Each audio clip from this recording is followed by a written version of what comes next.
जय हिंद, राम राम, राधे राधे। आशा करता हूँ आप सब अच्छे होंगे। हम पढ़ रहे थे हिंदी, और हिंदी में संधियां पढ़ रहे थे। संधि में पहली संधि हमने पढ़ी थी स्वर संधि, दूसरी व्यंजन संधि, अंतिम जो संधि है वो कौन सी है? विसर्ग संधि। तीन प्रकार की संधियां, स्वर संधि, व्यंजन संधि, विसर्ग संधि। स्वर संधि और व्यंजन संधि हमने पढ़ ली थी। अंतिम जो है वो है विसर्ग संधि। विसर्ग संधि कब बनेगी? जब किसी विसर्ग का मेल किससे हो? या तो व्यंजन से होगा, या फिर किसी विसर्ग का मेल किससे होगा? स्वर से होगा। ठीक, इन दो के अलावा तीसरी कंडीशन नहीं बनेगी। क्यों नहीं बनेगी? कभी भी जो शब्द होते हैं, दो शब्दों को मेल होता है और उनके वर्णों के मेल से उत्पन्न प्रकार क्या कहलाता है? संधि।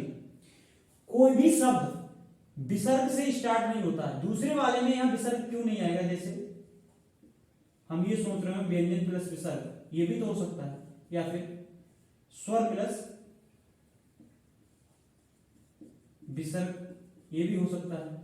नहीं होगा। क्यों नहीं होगा? क्यों? पहला व्यंजन, कोई भी शब्द है उसका अंतिम वर्ण व्यंजन हो सकता है, ठीक, लेकिन किसी भी शब्द का जो प्रथम वर्ण होता है, जैसे हमने लिखा अतः, तो अतः में लास्ट में तो विसर्ग आ जाएगा, लेकिन आज कोई भी शब्द ऐसा नहीं कि विसर्ग से शुरू हो, तो विसर्ग शुरू कोई से शब्द नहीं होगा। इसलिए क्या होता है? पहले दूसरे शब्द का प्रथम वर्ण होता है, तो दूसरे शब्द का प्रथम वर्ण कभी भी विसर्ग नहीं हो सकता, या किसी भी शब्द का प्रथम वर्ण होता है, विसर्ग नहीं होता है। तो दो ही कंडीशन बनेगी, विसर्ग, व्यंजन, विसर्ग और स्वर, दोनों कंडीशन में विकार उत्पन्न होगा तो कौन सी संधि कहलाएगी? विसर्ग संधि कहलाएगी। ठीक, विसर्ग संधि का पहला जो नियम है, पहला नियम कहता है कि एक आ के बाद विसर्ग आए, उसके बाद सघोष या हा वर्ण आए, या तो सघोष आए या क्या आए? हा। तो ये विसर्ग किसमें बदल जाता है? ओ में। किसमें बदल जाएगा? ओ में। उदाहरण देखें तो जैसे तपह प्लस वन, यहां इसे तोड़ेंगे तो पा और विसर्ग निकल के आएगा, और प्लस वन। अब आया और विसर्ग आया, आया विसर्ग आया, इसके बाद क्या आया? वाह। इसके बाद क्या आया? वाह। ठीक, पा फा वा भा वाह।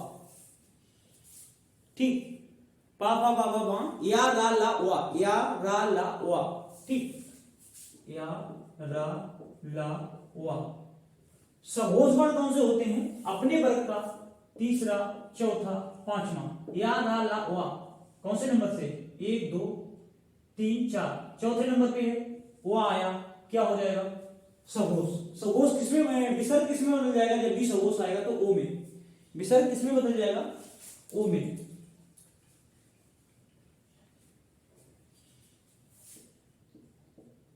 विसर्ग किसमें बदल जाएगा? ओ में। वन ऐसा ही रहेगा, मिला के लिखेंगे क्या हो जाएगा? तपोवन। क्या हो जाएगा? तपोवन। ठीक, अगला इसका उदाहरण देखिए, दूसरा।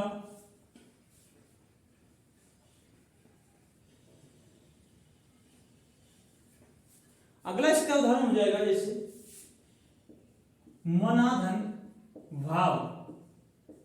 ठीक, मना विसर्ग निकल के आएगा और भाव।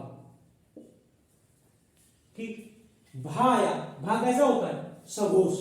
भा कैसा होगा? सघोष। जब भी सघोष आएगा तो विसर्ग किसमें बदल जाएगा? ओ में। इसकी जगह पे आ जाएगा ओ और प्लस भाव, ऐसा ही रहेगा, मिला के लिख देंगे, क्या हो जाएगा? मनोभाव। मिला के लिखेंगे तो क्या हो जाएगा? मनोभाव हो जाएगा। ठीक, केवल यह समझ लो, मैंने बता दिया था पहले की सारी पीडीएफ आपको मिल जाएगी टेलीग्राम चैनल पे, पूरा क्रम में लिखा हुआ है। ठीक, केवल यहां आपको समझना है। ये तो हो गए सघोष वाले। एक उदाहरण देखेंगे जिसमें हा आए, जैसे एक शब्द है मनः धन हर, विसर्ग के बाद क्या आया? हा। विसर्ग किसमें बदल जाएगा? ओ में। तो क्या हो जाएगा? मनोहर। क्या हो जाएगा? मनोहर। विसर्ग के बाद हा आया, विसर्ग किसमें बदल गया? ओ में। क्या हो गया? मनोहर। ठीक, अगला नियम क्या कहता है कि यदि आ और दीर्घ आ के अलावा अन्य कोई सा भी स्वर आए और उसके बाद क्या आए? विसर्ग, और विसर्ग के बाद क्या आए? सघोष, तो विसर्ग किसमें बदल जाएगा? राम। विसर्ग किसमें बदल जाएगा? राम में। उदाहरण देखें, एक शब्द है जैसे निह धन आशा। निह धन आशा। ठीक, इन दोनों के अलावा कोई भी स्वर आए, पहले की बात कर रहे हैं, अंतिम की नहीं, विसर्ग से पहले विसर्ग से पहले, विसर्ग के बाद में नहीं, विसर्ग से पहले कोई भी आए इन दोनों के अलावा, क्या आया यहां से तोड़ेंगे तो ना, ई आया, विसर्ग आया और धन आशा ऐसा ही रहेगा। कैसा आना चाहिए? सगोश।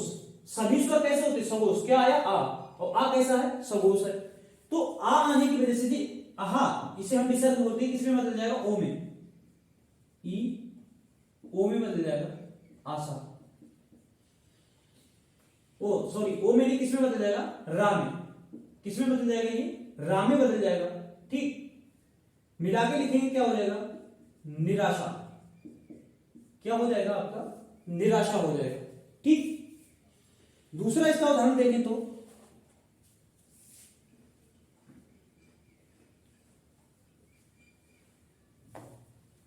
एक शब्द है दु धन उपयोग, इसे तोड़ेंगे, दा हलंत आ जाएगी नीचे, उ विसर्ग और प्लस उपयोग ऐसा ही रहेगा। बता दिया था सभी स्वर क्या होते हैं? सगोश होते हैं। विसर्ग के बाद क्या है? सगोश। विसर्ग किसमें बदल जाएगा? रा में। ये ऐसा ही लिखा रहेगा, रा कैसा रहेगा? आधा और उपयोग।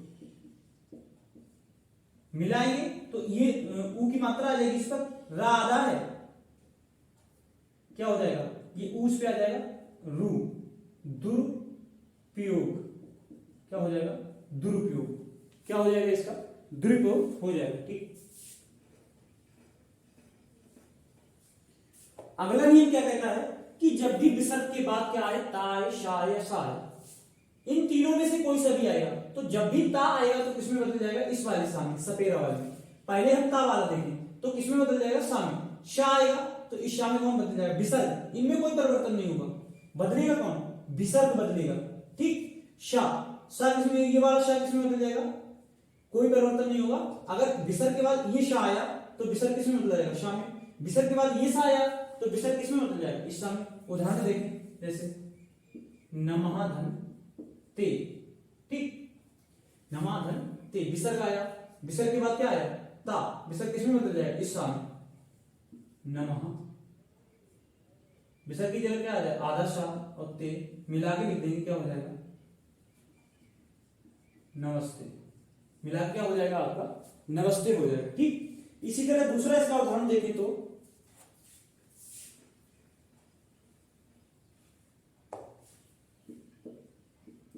निहिधन तेज। क्या हो जाएगा? निहिधन तेज। ठीक, विसर्ग आया, विसर्ग के बाद ता। ठीक, और विसर्ग के बाद क्या आया? ता, तो विसर्ग किस में बदल जाएगा? सा में। ता किसमें बदल जाएगा? ये विसर्ग किसमें बदल जाएगा? ता में, सा में। ठीक, तेज मिला के लिख देंगे, क्या हो जाएगा? निस्तेज। मिला के लिख देंगे तो क्या हो जाएगा? निस्तेज। ठीक, दूसरा उदाहरण देखें तो जैसे ईशा, शा किसमें बदलेगा? ईशा में। एक शब्द है दु धन शासन, जब भी विसर्ग के बाद ये शा आएगा तो विसर्ग किसमें बदल जाएगा? ईशा में। ठीक, दु इसकी जगह आ जाएगा आधा शा और शासन। ठीक, मिला के लिखेंगे, क्या हो जाएगा? दुशासन, दुशासन। ठीक, अगला नियम कौन सा है कि जब भी विसर्ग के बाद क्या आए? चा या छा, तो ये विसर्ग किसमें बदल जाएगा? शा में। विसर्ग किसमें बदल जाएगा? शा में। जैसे एक शब्द है निहिधन छल। निहिधन छल, विसर्ग के बाद क्या है? छा, विसर्ग के बाद क्या है? छा, तो विसर्ग किसमें बदल जाएगा? आधे शा में। इसकी जगह क्या आ जाएगा? शा। ठीक, लिखें नी और छल, आधा है तो मिला के लिख देंगे, क्या हो जाएगा? निश्चल। क्या हो जाएगा इसका? निश्चल। ठीक, अगला नियम कि जब भी विसर्ग के बाद टा या ठा इनमें से कोई सा भी आए तो ये विसर्ग किसमें बदल जाता है? सा में। कौन से वाले सा में? सटकोड़ वाले सा में। टा या ठा इनमें से कोई सा भी आएगा तो विसर्ग किसमें बदल जाएगा? सटकोड़ वाले सा में। उदाहरण देखें, धनु धन टंकार, धनु धन टंकार, धनु विसर्ग किस में बदल जाएगा, विसर्ग के बाद क्या आया टा, तो विसर्ग किस में बदल जाएगा सा में, ठीक। विसर्ग की जगह क्या आ रहा है आधा सा, टंकार मिला के लिख देंगे क्या हो जाएगा धनुष टंकार, क्या हो जाएगा आपका धनुष टंकार। अगला नियम क्या कहता है विसर्ग का, कि जब भी विसर्ग के बाद ता या था इनमें से कोई सा भी है तो ये विसर्ग किसमें बदल जाएगा सा में। कौन से सा में, सपेरा वाले सा में, जिसे सपेरा वाला सा बोलते हैं।